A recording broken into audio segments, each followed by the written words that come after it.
Good evening, Los Angeles, and thank you as always for joining us here tonight to learn the latest news and developments in our fight against COVID-19 here in Los Angeles. And since the beginning, this has been a team effort, first starting with all of you, our city employees and cities across this county, our amazing county workers as well. And here at Los Angeles City Hall, we've been blessed to have a group of elected officials working together. And our city council is led by our guest who is here this evening, our city council president, Nury Martinez. We're so glad she could join us to talk about some of the great work the city council has been doing. And I want to thank her and all of her colleagues, as well as our city attorney and controller, for really being a united team when this city needs us most. From day one of this crisis, I've said this city will never stop working for you. And every day that's embodied in our first responders, our firefighters and police officers who are on the front lines, our public health workers and others, our interpreters, people who are doing the work to make sure our communications are clear, that our actions are strong, and that each one of us can continue to do the part to save lives and to rebuild livelihoods. And I know this is going to be a big weekend for us. It's a big test, and it's an exciting weekend. It's a threshold through which we take our first baby steps of not closing things down, but of seeing them reopen. And I just want to review a few things before we get to the data and today's development. First, it's really important to remember, we're not stepping into a brand new place. This isn't the flipping on of a switch where everything changes and it goes back to normal. We're not going to go back to normal the way life was before this pandemic for a long time, for months and probably throughout this year. We still cannot hold gatherings. We still cannot get together with people outside our households. And we'll be in this new reality as we move from reacting to this crisis to trying to build a safer and stronger LA. Sometimes we'll step forward, as we announced we are going to do yesterday, when we said that golf courses and trails and trailhead parks can open this Saturday. And certain non-essential businesses can now open for curbside pickup starting tomorrow. And please, I want to say one thing, just as I said early in this, that if you could order out from a restaurant to help them survive, it's the same thing for our other retail stores. Order some flowers for your mother or for your household next week from a local store. Order your books from a local store. Order some music from a local store. Get some clothes from a local store. Maybe you've never bought online or called those stores ahead of time, but these are local jobs. And these employees are local employees. So I know that we've seen big chains and national distributors help us get through the first couple months, but let's shop local whenever and however we can to make sure we're spending and recycling our dollars here locally, paying taxes here locally, helping people earn a paycheck locally as well. And we won't hesitate to step back from these steps if we don't get this right. So remember, folks at our golf courses will be required to wear our face coverings. Folks on our trails will be required to wear face coverings. And if you're gathering in groups or if you're not physically distancing, if you are not wearing face coverings, we will again close down these things that we are opening up. So let's take these new freedoms and use our responsibility to make sure that we can get through this. At golf courses, it's going to be reservations only for LA City golf courses. As of this morning, golf bookings were 80% filled. So not everybody's going to be able to go on a hike this weekend. Not everybody's going to be able to play golf this weekend. So plan accordingly. If you aren't a critical worker and you're at home, maybe think about doing that this coming week instead of the weekends. And at the golf courses, there will be fewer tee times. We're making them every 12 minutes instead of every 8 minutes. Only one person per golf cart. And foam fillers have been added to every hole so that you can pick up the balls without touching a flag. Griffith Observatory remains closed. There will be no parking up at the observatory, and some parking lots will be closed and capacity at popular trails will be limited so that we can make sure that we aren't breaking the physical distancing requirements still mandated by our county. If you're going to go to a park, don't everybody go for Mother's Day. If you've been staying with your mother, you've seen each other a lot, you don't need to necessarily do that on Sunday.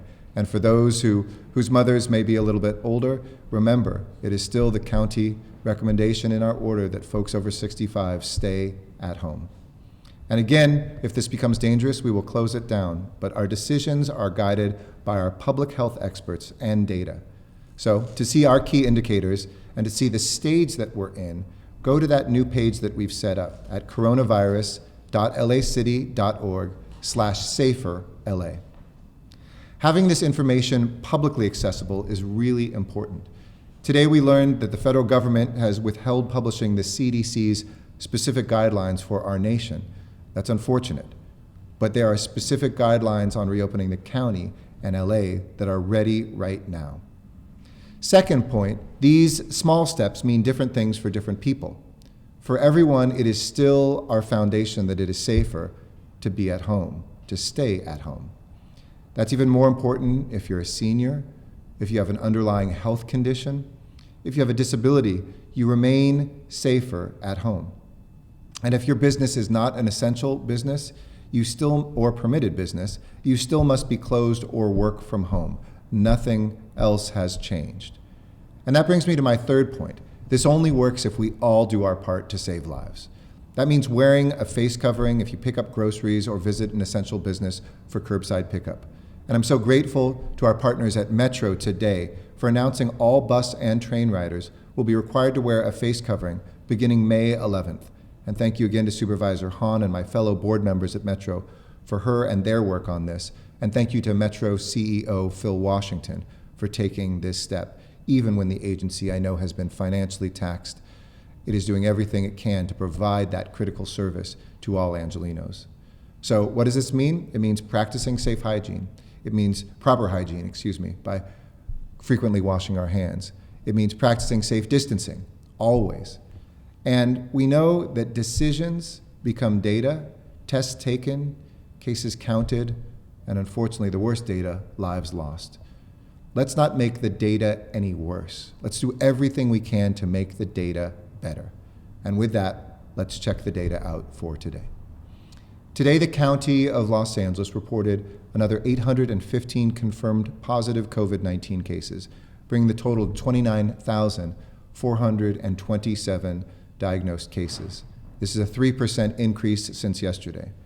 Now, a 7-day average has seen about 916 new cases announced each day. In the city, those numbers were 385 new cases and a total of 14,253, also a 3% increase. And today we learned again of those who are fallen, 51 new deaths that were confirmed in the last 24 hours, bringing our total to 1,418, a 4% increase since yesterday. And we've seen an average daily increase over the last 7 days of 45 new deaths. Now, I want to make a point here. A week ago Thursday, when we looked at the previous 7 days, the average was also 45 deaths. 45 deaths is 45 too many. But that number is holding, and it's holding because of you. Deaths are usually a lagging indicator, 2 to 3 weeks behind some of the data we have on new positive cases. And it shows us that things are not getting worse. But I pray for and hope to see those death numbers come down this coming week and the week ahead, showing us that we haven't just bent the curve, but hopefully we have flattened it. Across the county in our general emergency hospitals, there are now 1,046 beds currently available, including 828 acute care beds and 218 ICU beds. People are still going into hospitals because of COVID-19 each day, but we have an inventory of 1,048 available ventilators. And as you know now, anyone can get a testing appointment, with or without symptoms. In the 36 testing locations across the city and the county, where you can walk up or drive up, we have the capacity to test 20,500 people. And by the end of today, those centers will have tested approximately 241,000 residents of LA. So go today to get a test. Sign up at coronavirus.lacity.org/testing or call us during business hours at 213-978-1028 or through 311 after 5. As we continue to test Angelinos, as we continue to track the spread of this virus, and tackle our first priority, which is the dangerous threat to public health, to save lives, we remain focused on the other effect of this pandemic, how devastating it has been to the economic life of Angelinos. One way we've met this charge is through our work of our Department of Water and Power, by halting shutoffs, canceling penalties for late payments, and extending payment plans. And as we start our small, gradual steps towards our new reality, we keep looking for new ways to support our customers and to help Los Angeles families. To that end, tonight, I'm announcing that DWP will not shut off service for non-payment for the rest of 2020. For this entire year, we will not shut people's water and power off.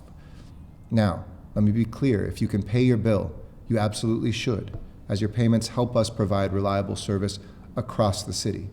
But if you're facing financial hardship and you can't afford to make every bill on time, you won't have to worry whether the water will come out of the faucet or whether the lights will stay on.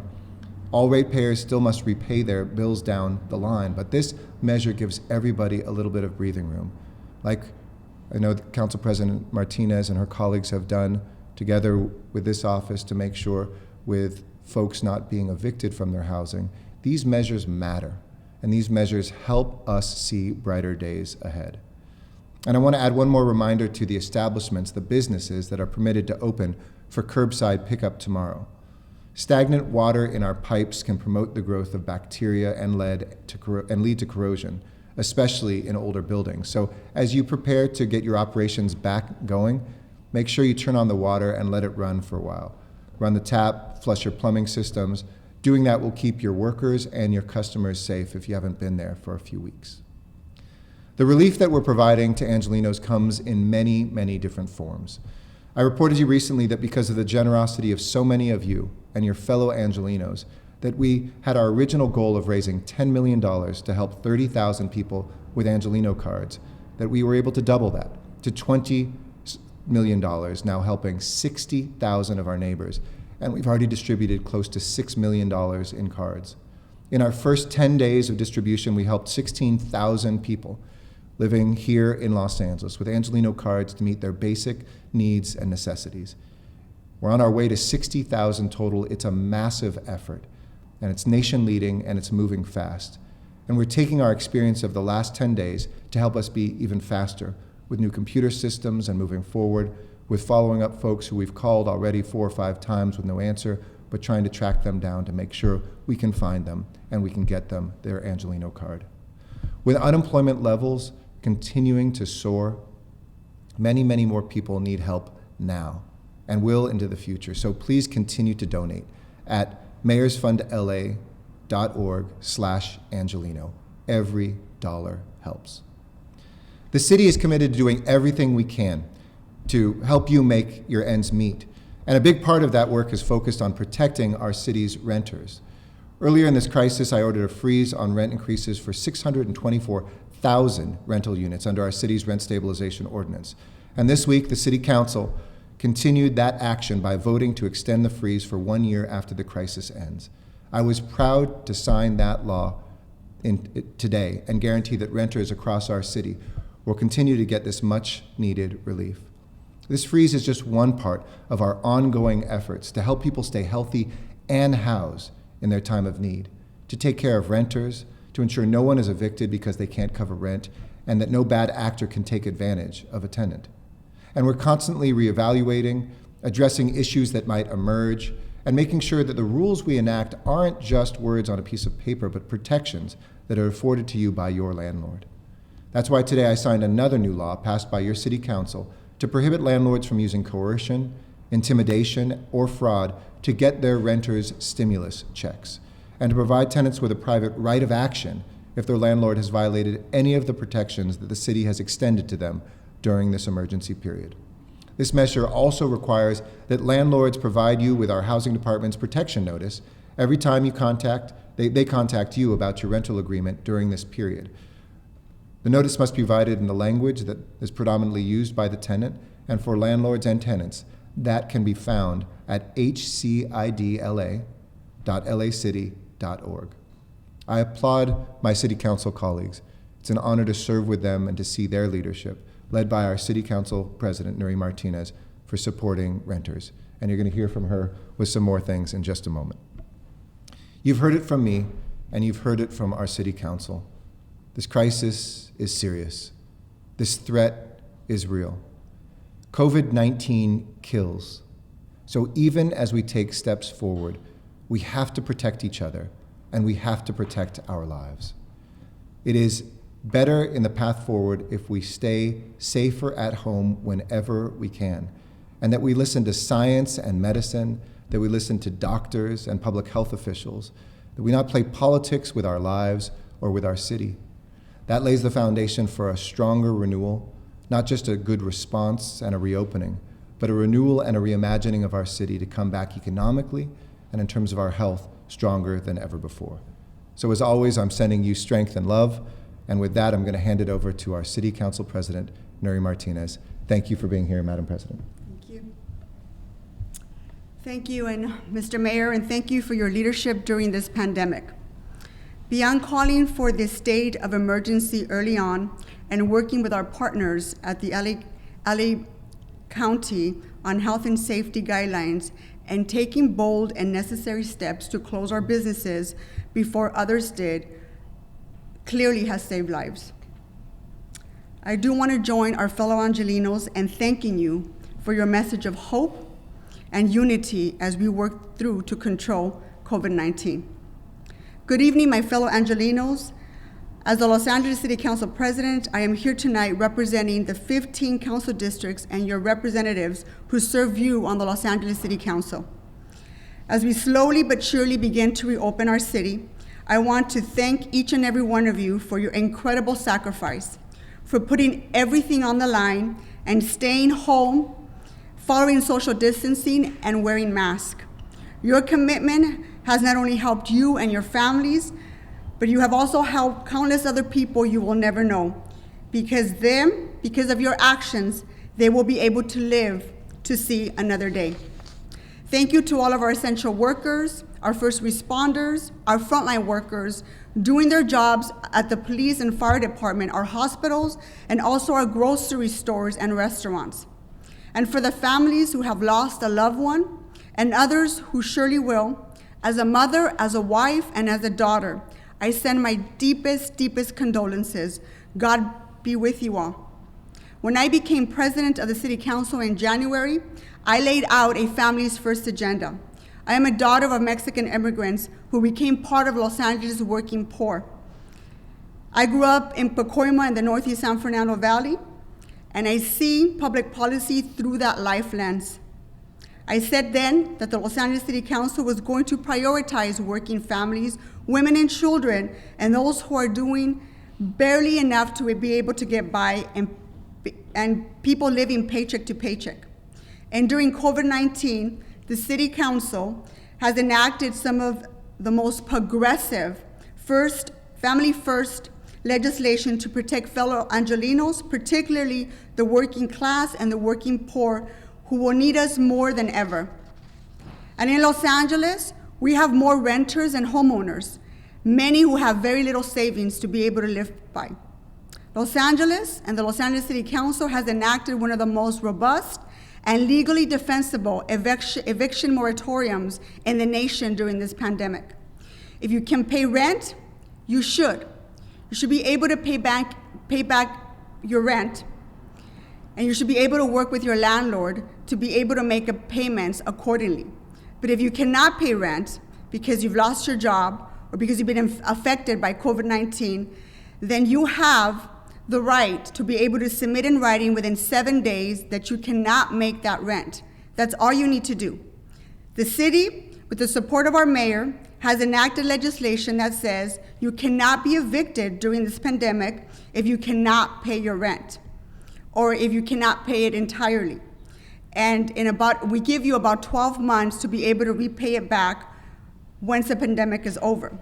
And yesterday, the City Council, while recognizing that some landlords are doing the right thing and working with their tenants to keep them in their units, there are some unscrupulous landlords who are using intimidation or violating the long list of provisions and protections in our renters eviction moratorium, including trying to illegally get tenants to sign over their government relief funds to these landlords. To those landlords, we've given the tenants the right to sue.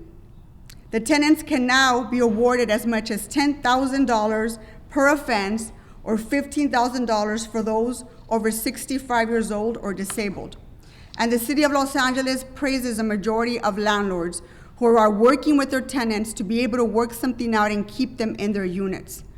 But for the bad ones, particularly those in Black and brown communities like the ones I represent, with large immigrant populations that are vulnerable to fraud, intimidation, we are putting you on notice, and we're asking you to stop this behavior or you will pay the consequences. The City Council voted yesterday to expand the mayor's executive order to freeze rents on RSO units until a year after the emergency is lifted. That covers 75% of the rental market here in the City of Los Angeles. And along with the units 15 years or older, with rent hike limitations that the state implemented in January 1st of 2020, about 96% of Los Angeles rental units are now covered by either our RSO freeze or AB 1482. For a full list of your rights as tenants and renters, or for landlords, and to follow your responsibilities, please go to HCIDLA2 at lacity.org. The Los Angeles City Council also voted to approve bringing back the Renters Relief Program that I first enacted in October of last year after AB 1482 became law and some landlords were rent gouging some of our tenants. We filled in the funding gap for those tenants to make sure that they stayed in their units after the law went into effect on January of 2020. We are creating a similar program now because we know that when the pandemic is over, particularly low-income families without savings will not be able to pay that rent back, especially if they don't have jobs to return to. And the COVID-19 Renters Relief Fund will give rent money directly to landlords so that they can meet their financial obligations and that they can be able to pay their mortgages and we can keep our tenants in their units. One thing to be very mindful of, today, the majority of rental units owned by individuals, there are the units, if they lose their units or the units fall into foreclosure, they can very quickly we can become a majority corporate-owned rental market, and none of us want to see that. While we've done everything that we can, neither the mayor or the Los Angeles City Council has the legal authority or the financial ability to do more, as much as we want to. And we need the state's assistance, particularly for renters and for landlords, to be able for them to keep their units and for us to keep people housed. We need a significant funding assistance from this federal government. Los Angeles' very own Congresswoman Maxine Waters and Senator Sherrod Brown have both introduced legislation to provide $100 billion in renters relief funds to make sure that cities like Los Angeles does not collapse when we don't have true dollars to be able to assist people with their rent or keep people from losing their property. We need this assistance more than ever. I applaud them both, and I support wholeheartedly their efforts, and I hope that our federal legislators can build the momentum that we need to make this a reality. The Los Angeles City Council has also taken steps to protect workers. We led the way with COVID-19 related paid leave program for families dealing with the pandemic, for employees working for large businesses and corporations. We enacted the workers' right to recall and retention ordinance to protect housekeepers, janitors, maintenance workers, and security guards who have worked their entire lives to pull themselves out of poverty, only to lose their jobs, lose their seniority, and have to start all over again. The City of Los Angeles rejects that. We should have an opportunity, and they should have an opportunity to return to their jobs once that is available to them. If a corporation, a hotel sells their hotel to another corporation, that housekeeper and those workers should have the opportunity to continue working. The people at the bottom making the fewest dollars should not be treated as an afterthought, disposable, or something that we can throw away. And we enacted protections for our frontline market and retail workers to allow them to take time off for COVID-19 related reasons. All these actions have been taken and have been a big focus of the LA City Council. We want to do the right thing, and we want to be able to protect every single Angelino. We want to be able to focus on people and not corporations. We want to be able to return to our regular lives, and we want to be able to get people back to work. And lastly, I want to thank my colleagues on the Los Angeles City Council for enacting these and other measures. I also want to thank them for their advocacy and direct participation in arranging food drives, diaper and toiletry giveaways for our needy moms, our homeless women, and creating senior programs to protect our most vulnerable during this crisis. We stand together as a legislative body to enact laws to protect you and work with our mayor to make sure our efforts are ongoing. In good times and in bad, we will be doing everything we can to serve you, the good people of Los Angeles, with a family-first agenda to provide you whatever assistance you shall need. Thank you. Thank you so much, Council President Martinez, and it's an honor to serve with you and your colleagues. You are doing the right thing every single day, and thank you to everybody in Los Angeles who is doing that as well. So we'll have another address tomorrow before everything opens up, but to the stores that are opening up tomorrow, we wish you nothing but the best. To everybody listening tonight, order something local that you might be able to pick up in your neighborhood. Let's get our businesses back and going. Let's get our jobs going strong. That's the best way we can rebuild Los Angeles as long as we do it safely. As I said before, strength and love Los Angeles, and with that, both the Council President and I are happy to take questions. First question, please. First question comes from the line of Robert Kovosik from NBC. Please go ahead. Hey, Robert. How are you, Mayor Garcetti? Good, thank you. You? A lot to cover here, but Sure. We'll whittle it down to two. Earlier today, Dr. Ferrer said that we won't know about the impact of reopening and if there's an influx of cases from phase two, and just how great that potential influx of cases could possibly be for a couple of months. So does that mean we could potentially have to wait a couple of months before we begin phase three? And I just want to get your initial reaction to the governor's projection of a $54 billion budget shortfall and what you anticipate happening here in Los Angeles, from education to possibly rolling back a minimum wage increase. Well, let's start with the first question. And thank you, Robert, as always, for both of those. First and foremost, Dr. Ferrer is right. And I've been in very close discussions with her practically every single day. We thought maybe 2 to 4 weeks, but her recommendation, and I agree with it, is about every 3 to 6 weeks, maybe 3 weeks for baby steps. But every 6 weeks is when you can kind of really see a 14-day cycle, the spread to a secondary group, and then unfortunately the mortality that comes when we have new cases. Whether steps we've taken are tolerable, because I'm never going to say safe, tolerable to hold, whether they are exceeding our expectations and the rest of our actions continue to make progress and we might take new steps, or whether we have to retreat. I hope we can retreat as little as possible, but that will require patience of we enact something and then it takes those 3 to 6 weeks to assess where we're at. Second, we have to do those things together, and we have to make sure that that's being done up and down the state. You asked whether when we get to phase 3. There's many steps within phase 2 that are the next things that would be on the table long before phase 3. We have things that are recommended in the state, and as Governor Newsom said, some counties may get further into that phase 2 earlier than places like, as he said, the Bay Area or Los Angeles, where we have many millions of people, where we're not spread out with a few thousand people in a county the size of LA as we have in some of our California counties. So we can expect to have a slower pace here, and a careful one, because again, this isn't about us going too slow. This is about if we go too fast, that not only do we retreat, the economy shuts down again. So the best way to build up an economy is slowly and carefully and strongly, not kind of rashly and impulsively and without those numbers. Second, in terms of the deficit, absolutely, that state deficit is going to be devastating. Devastating to Los Angeles, devastating to every community, every school district, which is why I joined the governor and my fellow mayors and county officials across the country in calling on Congress to make sure you don't forget state and local governments. Let me put this in perspective. State and local governments spend $3.1 trillion a year. We spend that in our local economy. When our employees get paid, those dollars get recycled 4 or 5 times. We buy things here locally. We keep the economy going.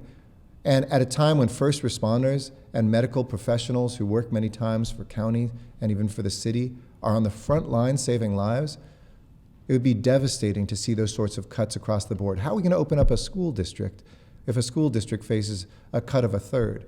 How are we going to keep our firefighters and our police officers responding to public safety and to public health if we have those sorts of cuts as well? So Congress must do, as many congressional leaders have called for, as even the president himself tweeted after the 2.5, he said, next states and local government, until the Senate leader made this a partisan and political issue. But red, independent, and blue cities and states are America. And I'd remind any political leader who thinks this is about blue-run states and cities, are you going to walk away from Republicans in those places? I represent anybody, whether they're Democratic, Independent, or Republican in my city, because that's what I was elected to do, and they should too. Next question, please.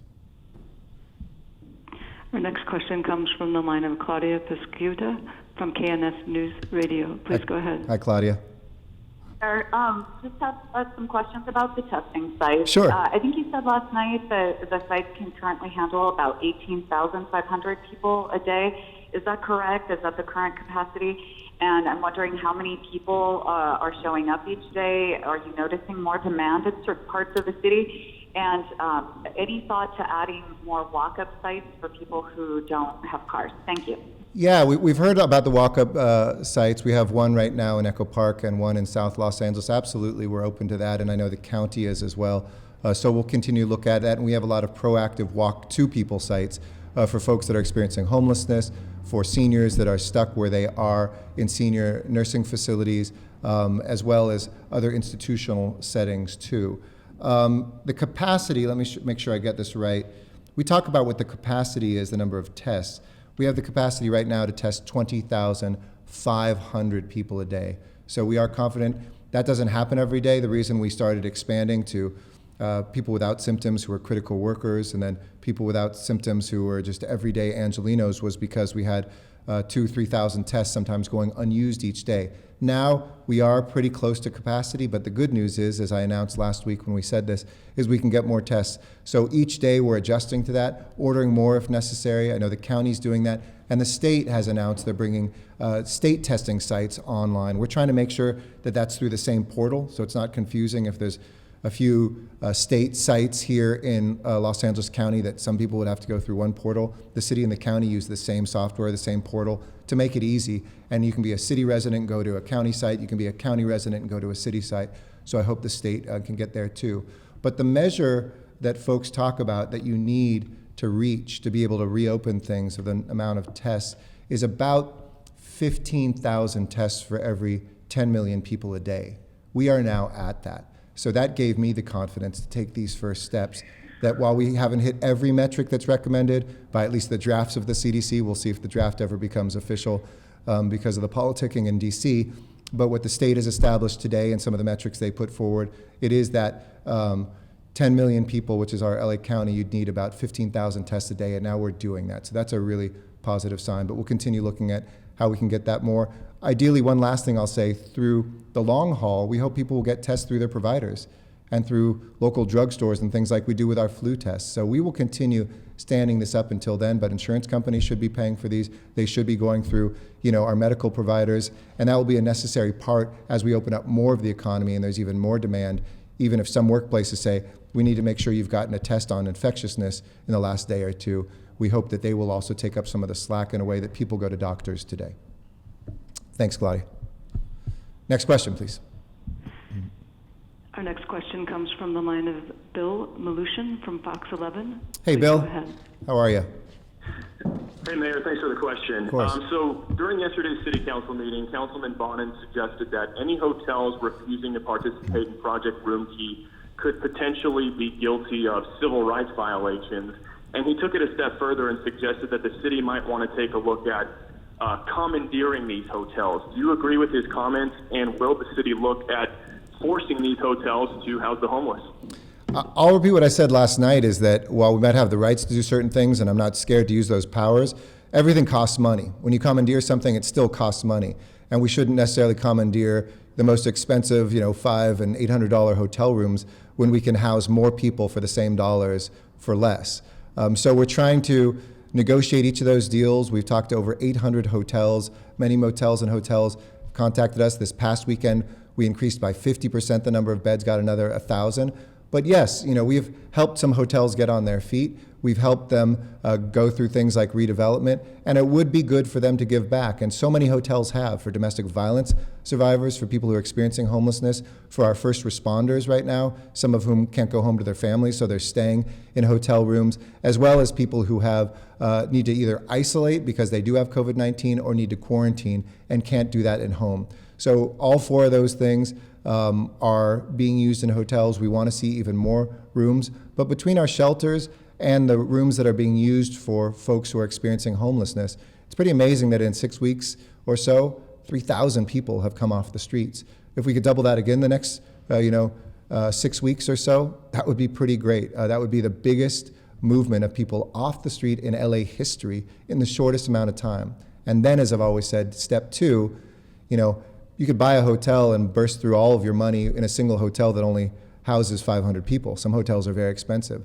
We should think really smartly about whether it's looking at the trailers that we have and moving them to sites that are more appropriate long-term out of our rec centers, whether it's popping up easy-to-build units that folks like our Carpenters Union have worked with architects to do, or in the open marketplace, giving people vouchers to get into housing, because I know the council president, myself, we don't want to see people return to the streets. We do not want to see after this is done that those people we house suddenly become another statistic. So I would say hotels step up. We've gotten a lot of rooms. We still have vacancies in them right now, but they are filling up quickly, and people should do the right thing, but I'm always going to make sure we get the most hotels bang for the buck that we can. Thanks. Next question. Do you want to add Next anything? question comes from the line of Eric Heinz from City News Let's do Service. the next one. Please go ahead. Hey, how you doing, Eric? Hi, Mayor. Good evening. Thanks for the question. You bet. I was wondering, just on the DWP bills that are going to be not collected for the rest of the year, does that apply to commercial and residential? Yes. Or just residential? It applies to both commercial and residential. Thank you for the clarification. And how long will people have to pay back those bills? Is that similar to the rent deferral? I believe it's 12 months, but let me double check on that. I think it is a 12-month period of time. I don't think we've set that yet, but we're going to be talking to DWP about how long that will be. But certainly we just wanted to let people know that they can have the security right now, that this year you won't get those sort of shutoffs. But people should pay if they can, or pay whatever they can now. That's the smart thing to do, but we haven't set the months yet. But we'll look at nailing that down. Did you want to add anything on the hotels, Council President? No, I agree with you. The only thing I want to add is nobody wins, and if we get stuck in years in litigation with some of these hotels. I mean, I think what we're all trying to accomplish is making sure we've got the cooperation of some of these larger hotels in downtown. We're currently working through that process, but we also have to be realistic that we don't want to be tied in litigation for years where we're spending money and we're also not housing anyone, so nobody wins in that situation. So we want to make sure that we can get as much cooperation as possible and move people quickly into these hotels, but also take a look at the ones who are not cooperating, and hopefully, if we have to publicly shame them, maybe that's something we can take a look at, Mr. Mayor. Yep, happy to do it. Next question, please. Our next question is a follow-up question from Robert Kovosic from NBC. Please go ahead. Go ahead, Robert. Lucky day to speak with you twice. Mayor Garcetti, do you have any more information as to what Governor Newsom talked about today about the community spread in a nail salon, and that's really what kicked things off here in California? And what is your intel coming into your office regarding children now being admitted to hospitals suffering this immune syndrome related to COVID-19 here in Los Angeles? Yeah, in the second one, I've just read a few things about it nationwide, but I don't have any new intel here in Los Angeles, nor have public health officials told us that they are seeing a huge outbreak of something with this immune syndrome with children who, as we know, have been much less affected by COVID-19, though plenty of people under 65 have been. No, in terms of the governor's address today, I listened to that. I felt like I was watching the end of Contagion, and you finally get to the scene where you know where it starts. I didn't hear that it started in a nail salon. It did reinforce for me that as much as people want haircuts and some people want to get their manicures and pedicures, these are tougher spaces and really require us thinking very intelligently about making sure that spread doesn't happen there. Same thing with religious institutions. I'd love to get back to services. I've been praying on the phone with a group of pastors and rabbis and imam. That is important to me too, but we know how many stories started in a church gathering or a funeral. So those are places I think that require us to go a little slower, but no, I had not heard that before. I heard it from you, but we'll follow up and see if we can find out some more information about whether state public health officials have actually done the tracing now and the tracking backwards to confirm that that's where it first happened. Thanks, Robert. Next question, please. Our next question comes from the line of Francine Kiefer from Christian Science Monitor. Please go ahead. Hi, good evening. Hi, Mr. Mayor. Thanks for taking my question. When this first started, the goal was to flatten the curve so as not to overwhelm hospitals. What is the health goal as LA starts to open up businesses? Is it, to suppress new cases down to zero like they're doing in Hong Kong, or is it somewhere in between? What is the health goal now that we're moving into the second phase? I'd love to be that ambitious as we see in Hong Kong or what we saw in island nations like New Zealand and Australia to actually get to a place where we could imagine getting rid of it or getting cases down to zero. But I don't pretend that, unfortunately, in this country where we haven't lifted up and paid enough into a public health infrastructure that we can do that. So what guides me is maintaining cases below our hospital capacity, even as we move forward. That same thing we did that we were scared at the beginning, that it would be the speed of spread that would overwhelm our hospital capacity, is still the same thing in phase 2 that is our central concern. So if we don't wear masks when we're hiking, if we don't practice physical distancing when we're picking up things from the curb in these new stores, if folks are golfing and they decide nobody's looking, so 2 of us should get in a cart together and things spread, that will begin to contribute to more people spreading to more people, spreading to more people, which will overwhelm our hospital system. That will endanger the lives of our doctors, our nurses, our medical professionals. That will cause more people to die, and that will cause us to close things down. So it is still our public health goal to now manage infection. As I've said, it's no longer black or white. It's not black, we can't throttle this economy until everybody suffers so much we have no livelihood for anyone. And we can't open it up and say, hey, we're all free, let's go for it, and somehow we've bought enough masks to deal with the spread. This virus will spread much more quickly than the number of masks we can ever buy, the number of doctors that we have, the number of ventilators we could ever find. So now we have to manage that gray space in between and make sure we're looking at those triggers. And the most important ones to me, because they're the quickest, how many people are calling in with COVID-19-like symptoms to their doctors, and how many people are being admitted to hospitals. That's something that often comes even before we get the positive tests back, and certainly before we get deaths, which is a lagging indicator. If those things start to skyrocket or we see a steady uptick for more than a day or 2, we need to look at what we're doing and we need to withdraw some of the things we're doing or ensure that there's enforcement of safety measures. And the last thing I'll say is I have confidence we can do that we can manage this space, but it'll be more than government doing it as much as we have business ambassadors and we'll educate, we'll encourage and enforce. We've done it with farmers markets, we've done it with construction trade where we've shown people we were able to take that risk down. But it really depends on everybody who's listening and watching right now. We can't do it together, only you can. Thanks for the question. Next question, please. And our next question comes from the line of Erica Martin, our last question in the queue. Hi, Erica. Hey there. I had asked you this earlier this week, and you addressed it at the beginning of your address about small group gatherings in private still not being allowed. Yeah. But I was wondering how much longer you think it will be until that becomes something that is lifted. So, Dr. Freres talked a little bit about kind of pods in the future, where we're not going to just lift it because you could have a dinner party every single night with 9 new strangers, and that's a very risky thing to have. But it may be that in the future we allow some interactions under a certain number, and we encourage people to have a group of people that they know, maybe everybody has been tested, and you stay kind of with that now slightly bigger but regular group. So it's a household plus. But it's not, I don't see any time too soon with the amount of cases we still have, deaths that we have, where we're going to be encouraging people to every single night being in even small groups with new people each time. That's how this thing spreads. As a doctor was saying yesterday to me, this virus thrives on cities.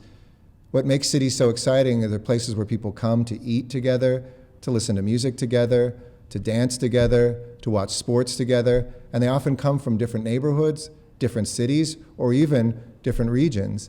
And that's where the spread has occurred. So I think we're still a way off on that. The stay-at-home order stays in place. I mean, next Friday, it's not that that's lifted, it's just altered. We alter it, and we'll of course have to extend that deadline. A number of people have asked that. The county will take their lead on it. But as some cities have done, places like Pasadena, just have it open-ended, because until we have a vaccine, we're going to be living under some orders where we have to make sure we are protecting ourselves, not gathering in big groups. And I will take that guidance, as always, from Dr. Ferrer and from County Public Health. Thanks for the question. We got one more question, I think? We do have one more question in the queue from the line of Steve Gregory from KFI News. Please Steve, how you holding up? Hey, Mayor, I'm so sorry. I caught everything late, and I Don't want worry. to apologize if I'm asking a question you've answered or addressed, so I apologize. The Public Safety Committee meeting today indicated that there was some tensions going on behind the scenes between the city and the county. In fact, they were talking about certain concerns over not having the city and the county in alignment with reopening strategies. And I'm wondering if you might be able to address that a little bit, or if Madam President wants to address that. Also, are you familiar with the edict that came out from Dr. Galley today from the governor's office about the stage 2, the second part of stage 2, about having no more than one positive case per 10,000 people in 14 days and no COVID-related deaths in the last 14 days?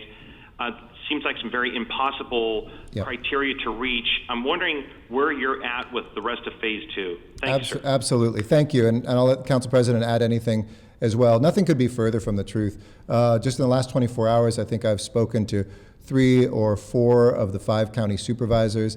Dr. Ferrer, it might be the first call in the morning and the last call, as it was last night. I talked with Dr. Galley at the state level. We are working so well at the state and local levels. I convened a phone call of 88 county mayors yesterday. We are only able to do as much as we've done because we are marching together. Do we have robust discussions about what measures, what timing? Of course. I have those within my own office too.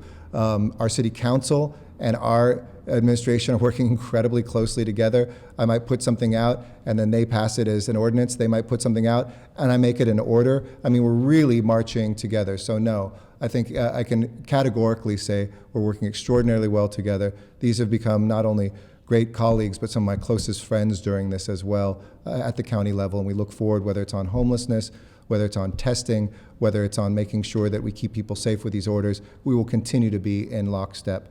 In terms of Dr. Galley, there's 2 Dr. Galleys, of course. There's Christina Galley, who's doing a great job with health services here in the county. Her husband is the head of our health, public health at the state level. And no, he told me about these last night. We talked actually on the phone. We've been developing these, and our staff has been working very closely with the state. These aren't secrets. These are shared by medical professionals around the country and the world. And I've read probably 40 or 60 different reports from Nashville, Tennessee, from Denmark, from Seoul, about what these measures are. And we're all kind of zeroing in on what those are. You can't get 100% green light on all of them, which is why the dashboard that we've put out, and we'll be adding colors, taking the county's lead soon. I think the county was looking at 11 measures.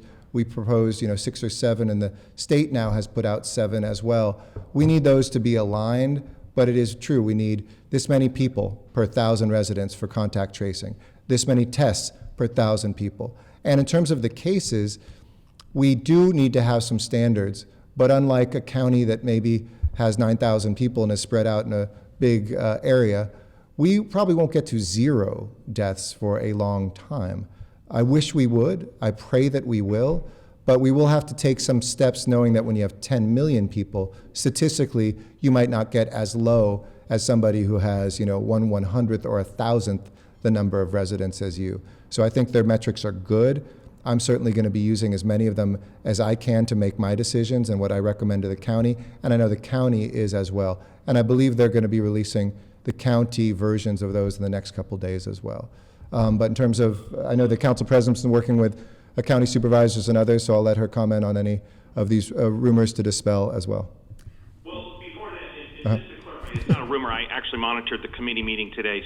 But what I wanted to ask you then, so you're saying that the formula I just gave you from the state does not apply to the city right now, or is that something that you're working on? Because there's a lot of confusion about the city, the county, and the state working together. Sure. So the city and county are very aligned in terms of the indicators. We're going to have the exact same ones.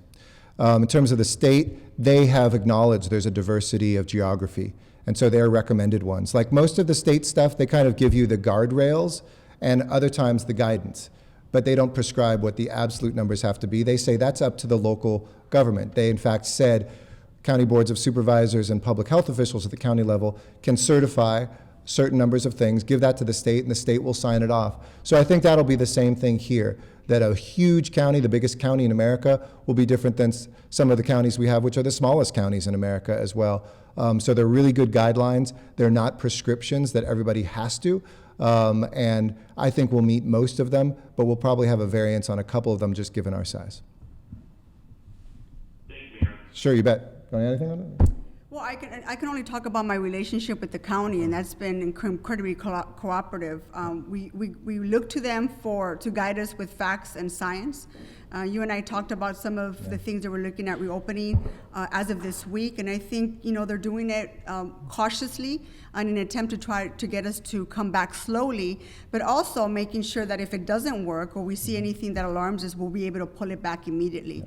So, I think they're doing the best they can, and I think we're doing our best in trying to make sure that we're on the same page. Yep. And the collaboration is there. The willingness to figure this out together is definitely there. Yep. And so whether it's senior nursing facilities, whether it's testing, whether it's tracing, and we've offered people to help supplement with our disaster service workers, I've actually never experienced the city and county working so closely. We stood up the best testing regime in the country together. We stood up what is aggressively getting into and will get to every senior nursing facility together, and our orders have always gone together too. So I'm not only satisfied, I've been pretty overjoyed with the relationship we've had. So with that, I think that was our last question, so we're gonna go to Spanish now. Thank you to our English viewers who might be tuning out. Thank you as always. Keep strong, shop local tomorrow, and we'll see you on Friday. Buenas tardes, Los Ángeles, y gracias por venir. Hoy es un placer estar aquí con la presidenta del Consejo Municipal, mi amiga Nury Martinez. Gracias por venir esta noche.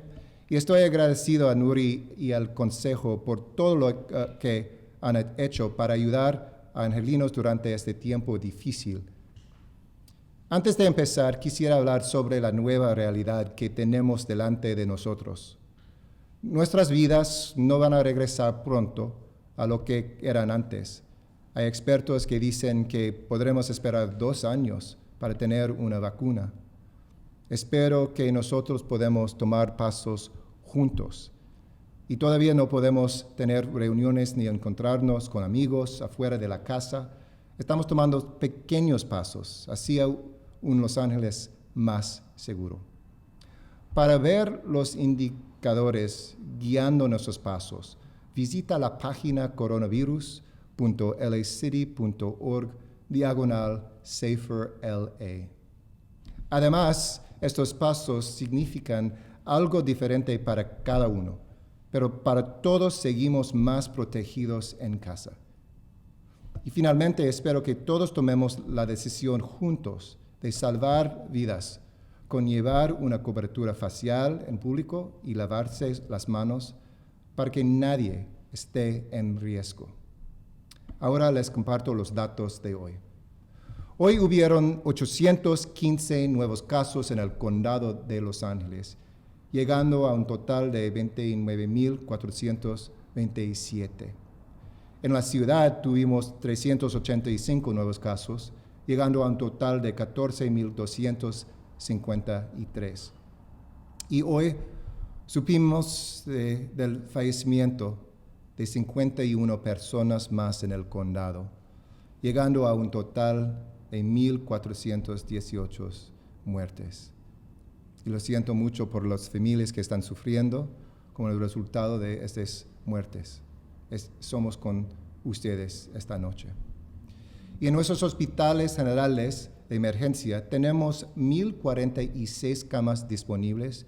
Entre ellos, 218 están en las unidades de cuidados intensivos y tenemos 1,048 respiradores disponibles.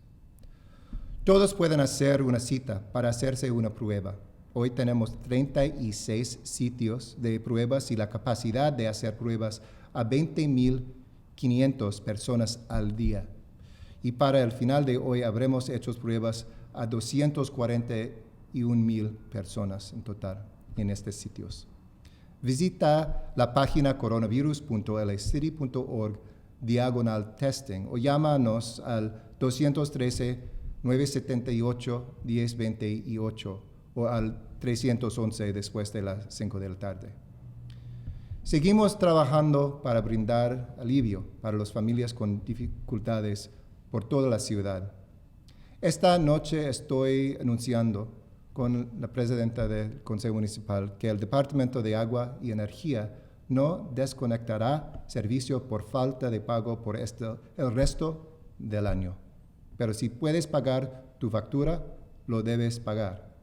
Y para los negocios que están preparando para abrir de nuevo, les recomendamos que dejen correr el agua para limpiar la tubería, que puede obtener bacteria durante tiempos sin uso.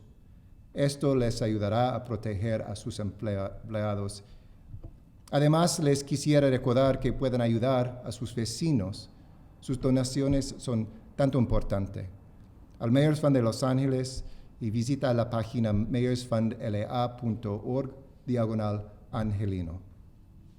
Seguimos haciendo todo lo posible para ayudar a nuestras familias. Cuando empezó esta crisis, yo anuncié una congelación de rentas en las unidades protegidas por la Ordinanza de Stabilización de rentas durante los 3 meses después del final de esta crisis. Esta semana, el Consejo Municipal lo está extendiendo para aplicar hasta 1 año después de esta crisis y estuve orgulloso de firmar esta ley hoy y garantizar que los inquilinos tengan el alivio que necesitan. Hoy también firmé otra ley aprobada por el Consejo Municipal prohibiendo que los propietarios usen amenazas o fraude para obtener los recursos de los cheques de estímulo de sus inquilinos y otorgarle a los inquilinos un derecho a tomar acción si el propietario ha violado esta ley. Esta medida también requiere que los propietarios les provean de su aviso de protecciones en su idioma cada vez que se ponga en contacto con usted sobre su acuerdo de renta durante este periodo. Este aviso se encuentra en la página hcidla.lacity.org. Gracias a nuestro Consejo Municipal y a nuestros concejales por tomar estas acciones para proteger a angelinos. Entonces, en los días que llegan, quédense en buena salud, quédense protegidos y quédense en casa. Fuerza y amor, Los Ángeles. Y ahora les presento la presidenta de nuestro Consejo Municipal, mi gran amiga, Nury Martinez. Gracias. Gracias, señor alcalde, y gracias a todos su trabajo que ha hecho como líder para proteger a los residentes de la ciudad de Los Ángeles. No solo por implorar un estado de emergencia, pero también para trabajar en colaboración con el Condado de Los Ángeles y el Departamento de Salud. Yo también quisiera unirme a los angelinos y agradecerle por su liderazgo. Yo sé que todas las decisiones que tuvo que hacer no fueron fáciles, cerrando nuestros negocios, los parques o las playas, muchos lugares públicos teníamos que cerrar. pero el impacto que hemos tenido ha salvado vidas. Pero muchas de las mismas personas también han sacrificado, y quiero ser bien claro con los angelinos, que gracias a su dedicación y su sacrificio, durante esta crisis hemos trabajado juntos para tratar de controlar esta epidemia. Mis angelinos, como presidenta del Concilio Municipal de Los Ángeles, estoy aquí representando a los 15 concejales que los representan a ustedes en el Concilio de Los Ángeles. En lo que esperamos abrir nuestra ciudad poco a poco, les quiero agradecer a todos ustedes por sus sacrificios que han hecho durante esta pandemia. Gracias por seguir nuestras sugerencias de quedarse en casa, de mantener la distancia social y también de ponerse máscaras cuando salgan a la calle. Sus esfuerzos han ayudado a mantener nuestras familias sanas y también han ayudado a muchísimas personas que tal vez ustedes no las conozcan, pero han podido salvar vidas.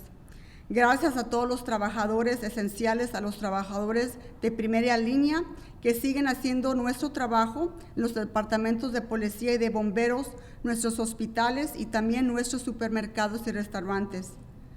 Y a las familias que han perdido a sus seres queridos y a otros que siguen o a lo mejor van a perder a alguien en el futuro. Como madre y como hija les mando mis sinceros pésames. Que Dios esté con ustedes y les siga dando fuerza para poder sobresalir estos tiempos difíciles. Como una hija de inmigrantes, de padres trabajadores, durante la pandemia, el Concilio Municipal de Los Ángeles ha implementado algunas de las leyes más progresistas que tenemos en esta nación, creando una prioridad para nuestras familias y todas las familias trabajadoras y pobres de nuestra ciudad. El Concilio de Los Ángeles ha puesto en lugar un moratorio de desalojo más estricto y que podemos legalmente defender en las cortes. Si usted puede pagar su renta, le recomendamos que trabaje con el dueño de la propiedad para que pongan en plano un modo de pagar su renta. Si usted no puede pagar toda la renta o no puede completarla, entonces le sugerimos que por favor ponga y lo declare por escrito en 7 días postulares de la fecha de vencimiento. Y es todo lo que tiene que hacer. La ciudad de Los Ángeles, con el apoyo de nuestro alcalde, hemos implementado legislación que dice que no puede ser desalojado durante esta pandemia si usted no puede completar la renta. Si usted también tiene un año para poder pagar esta renta después. Reconocemos que va a haber muchas personas que no van a poder pagar su renta después de que acabemos con esta crisis hasta que las personas regresen a trabajar. Hemos puesto en marcha un programa para poder ayudar a las familias a pagar su renta. Este dinero va a ser disponible para las propietarias del edificio. Lo único que tiene que hacer es calificar y el dinero va a ser transferido a la persona el dueño del edificio para que usted pueda pagar su renta en el futuro. Angelinos, les queremos decir también que el Concilio de Los Ángeles y la ciudad está con ustedes. Quiero agradecer a todos los miembros del Concilio por su participación en organizar campañas de comida, dando pañales y alimentos a las personas necesitadas, especialmente las personas de mayor edad, y nos unimos con ustedes, este equipo, y con el apoyo del alcalde para seguir trabajando, representándolos a ustedes, los angelinos. En las buenas y en las malas estamos juntos y también seguiremos salir adelante. Le quiero dar las gracias al alcalde por su liderazgo y al Concilio de Los Ángeles. Vamos a seguir trabajando y representándolos a todos ustedes. Gracias y que Dios los bendiga. Gracias, Presidenta Martínez. Gracias por su liderazgo y el liderazgo de todos los miembros del Consejo Municipal. Y gracias a la audiencia por su tiempo, por su valor y también por su coraje. Y hasta mañana. We'll see you all tomorrow. Thanks.